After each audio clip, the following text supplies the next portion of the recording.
The Apple iPhone 16 Pro Max is bigger and more powerful than ever. It has a beautiful screen, an excellent camera array, and new camera controls that could change how you approach iPhone photography. Power and battery life both get a boost to make this the big screen smartphone of your dreams. Apple Intelligence offers some useful and intriguing features, but it's not yet the thing that will or should drive upgrades. Still, if you have been holding on to an iPhone 12 or 13 Pro Max, this is probably the moment for a big screen upgrade. The iPhone 16 Pro Max was announced at the Apple Glow Time event on September 9, 2024 and it's shipping from September 20. This is a larger phone with more screen, more power, AI and a brand new camera control button, but it still costs the same as last year's iPhone 15 Pro Max in the US and UK. It's actually a little cheaper in Australia. I'm not arguing that $1,199 for a 256GB iPhone is cheap, but at least Apple didn't raise any price hike by $100. Apple also made a point at this year's iPhone 16 launch event of talking about some big trade-in deals. Its point, I think, was that you probably won't be paying full price for these phones. The virtually identical iPhone 16 Pro costs $999 but starts with half the storage space. If you like big screens and want a reasonable amount of storage for all that 4K 120fps video, you probably want to choose the iPhone 16 Pro Max. The iPhone 16 Pro Max is available in natural titanium, white titanium, black titanium and desert titanium, which is the color of my test unit. I still prefer the black. It might seem like Apple's phone design strategy is now why mess with a good thing. In some ways, that's true. The iPhone 16 Pro Max doesn't stray far from the aesthetic first established with the iPhone 12, but also carries forward the myriad challenge made over the last few generations, like the smoothed out edges and new action button which replaced the silent switch on the Pro models last year. Its dimensions are close to those to the iPhone 15 Pro Max but enlarged by a few millimeters here and there. The 16 Pro Max is 163mm by 77.6mm by 8.25mm and weighs 227 grams. That's 6 grams heavier, 3.1mm taller, and 0.9mm wider than the iPhone 15 Pro Max. If you are comfortable holding and using the iPhone 15 Pro Max, I suspect you will have no trouble with the iPhone 16 Pro Max. I can't say the new phone feels substantially larger in my hand, but I do notice the difference in screen size. The bottom edge features microphone and speaker perforations, along with a USB-C port that, with the right cable, can support Thunderbolt 4 data transfer speeds. There's also a speaker slot along the very top edge of the display. Together with the bottom edge speaker, this phone can produce undistorted room-filling sound. Highs are sharp, mids are strong, and bass is good for the device size.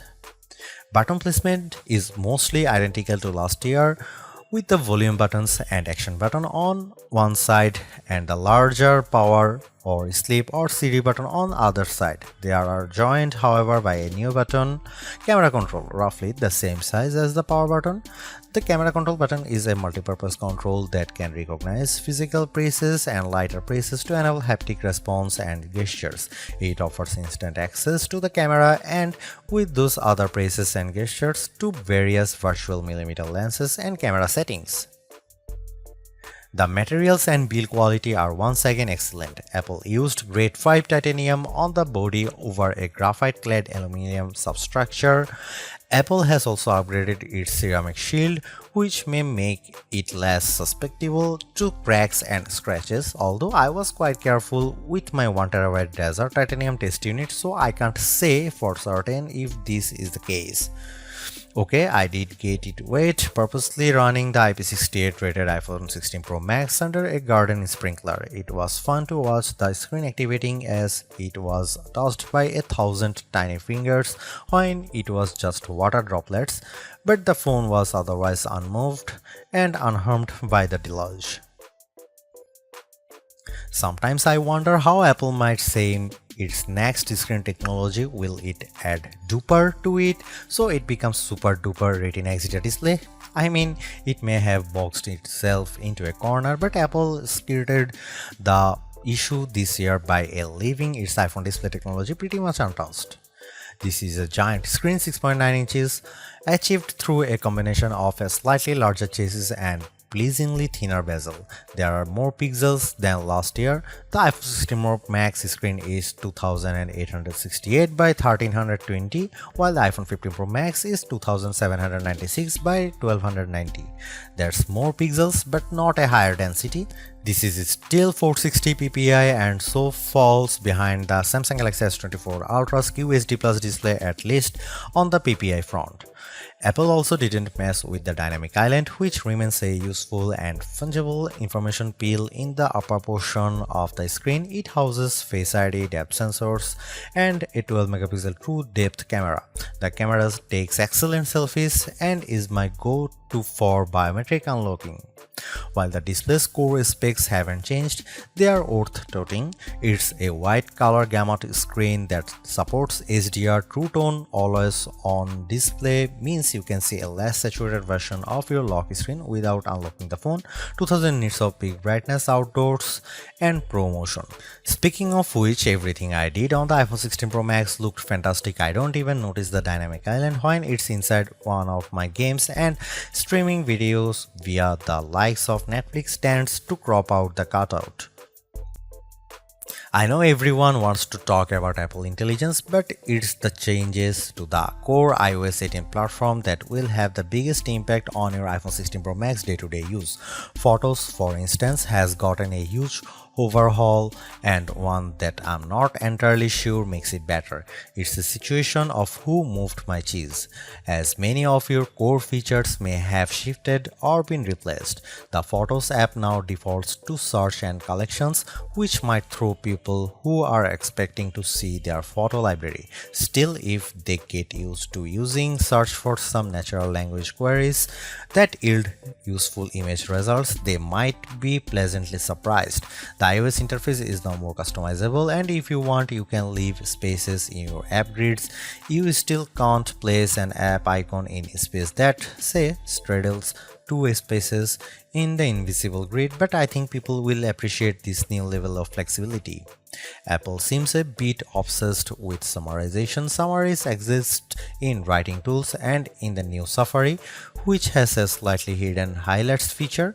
Look for a tiny hamburger menu on the left side of the address bar. You can use that to turn it on, and it will take, for example, a lengthy New Yorker article about Ronald Reagan and condense the thousands of words into a paragraph summary. Impressive.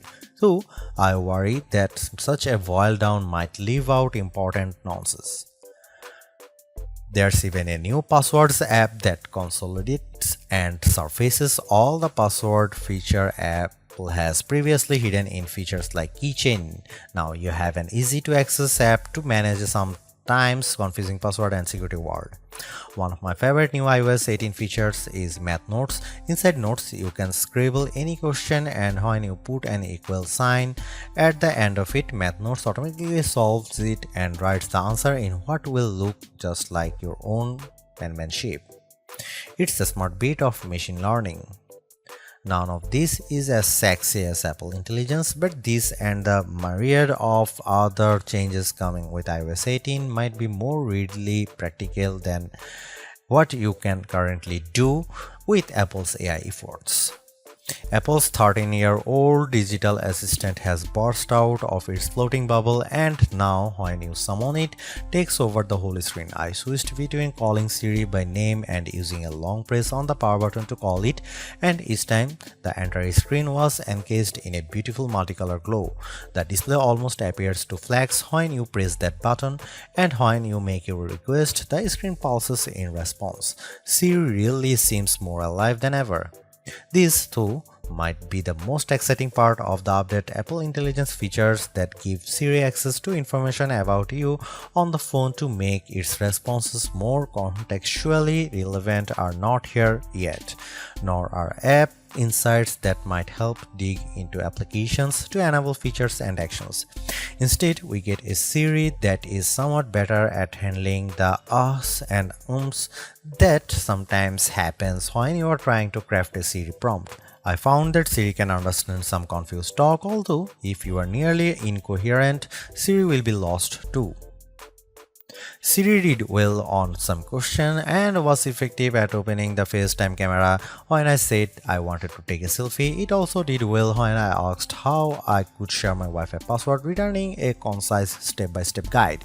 One other nice Siri update is the text to Siri. All it takes is 3 taps on the bottom of the screen to open a Siri window in which you can type in your prompt. It's a nice, discreet way of getting the answer or help you need. Writing tools, which you can find when you type text in notes, emails, or messages, offers to make your writing better in a variety of ways. I'm a confident writer and communicator in email and messaging, so AI assistance in these tasks doesn't appeal to me. There are 2 millions who feel otherwise and may find these tools useful. I noticed how while writing tools offers to make your text more professional, concise and friendly, it does a stellar job of never losing a misconstructing the meaning of your original text. Photos is where Apple Intelligence shines. The new cleanup option in Edit is effective at removing unwanted objects from phone. When I opened a photo and tapped the cleanup eraser icon, it immediately offered to remove a few people from the background of my photo. I wanted to keep them, so I choose an object I wanted to remove, drawing over it. Precision is not a necessity. I drew over parts of it and cleanup identified the complete object. When I took a picture of my wife at an outdoor restaurant, I noticed that you could still see all the cars parked behind her. I used cleanup to remove them one by one. It did a good job. In all, Apple Intelligence shows early promise, but compared Google Gemini and Galaxy AI, it seems a bit limited. Siri still doesn't have that open LLM feel where you could ask it almost any question or solve any problem. There is no AI image generation, not even the promised Gen emojis. It's still an English-only tool, and the promised third-party integration with ChatGPT and potentially Gemini have yet to materialize. It's a good effort, but this version of Apple Intelligence is not the one that will spark a billion upgrades. While Apple hasn't radically changed the iPhone's camera array, there are enough changes in hardware, software, and image processing, along with the aforementioned camera control button to make the imaging system feel fresh and new. On paper, we have just one notable megapixel upgrade, the 48 megapixel ultra-wide camera, which will not only improve wide-angle shots but has a measurable impact on macro quality. Still, even though Apple didn't squeeze a much higher pixel count into the main camera, it did upgrade the sensor and is promising much faster shutter speeds, and the autofocus is now enhanced with dual autofocus sensors. These are the kinds of incremental changes that should improve both the experience of using the quality delivered by the main camera sensor, but they are also hard to measure. More on that in a bit. The 12 megapixel 5x optical zoom is essentially unchanged from last year's iPhone 15 Pro Max. The biggest news here is found not on this phone but on its little brother, the iPhone 16 Pro, which also gets the Tetra Prism lens. Last year's Pro model was stuck with a just 3x optical zoom camera. Similarly unchanged is the 12 megapixel FaceTime camera on the front. Here are some camera samples of iPhone 16 Pro Max.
By every metric, the iPhone 16 Pro Max's new A18 Pro SoC is a beast. It outperforms the A17 Pro and Qualcomm's Snapdragon 8 Gen 3 in most benchmarks, while Apple isn't backing the CPU with as much memory as you might find in, for instance, a Google Pixel 9 or Samsung Galaxy S24 Ultra. The iPhone 16 Pro Max and its A18 Pro chip make good use of the 8GB it has. That the iPhone 16 Pro Max is essentially a mini computer in your pocket should surprise no one. Apple Silicon has provided ample power for everything from everyday productivity tasks to 4K video editing and AAA console gaming. The A18 Pro is no different, but in this case, we have an even larger canvas on which to enjoy its benefits. I'm not sure I could find a task this phone couldn't handle. If I have one criticism, it's that the phone does seem to get a bit warm during, for instance, gameplay and video editing in CapCut. I don't know if this is the graphite covered aluminum substructure more efficiently delivering heat from the chip to the body or the phone overworking. The good news is that this does not adversely impact performance or battery life. Call quality was good, and I am pleased to see that this is now a future-leaning platform with Wi-Fi 7 support. There's also Bluetooth 5.3 support and second-generation ultra-wideband. It helps in my Find My app, which I used when I purposely misplaced my new AirPods 4. In the US, the iPhone is now eSIM only, which I like, although some people miss the physical SIM card. I appreciate the ease of switching eSIMs from one phone to other and how easily the iPhone 16 Pro Max lets you switch between multiple eSIM numbers on the iPhone 16. The iPhone 16 Pro Max have everything we have come to expect in a year-over-year upgrade even without Apple Intelligence. The 6.9-inch iPhone 16 Pro Max have a slew of upgrades including a good battery life, outstanding photo and video chops and iOS 18. The iPhone 16 Pro Max are excellent phones worthy of a spot in your pocket if you can afford them.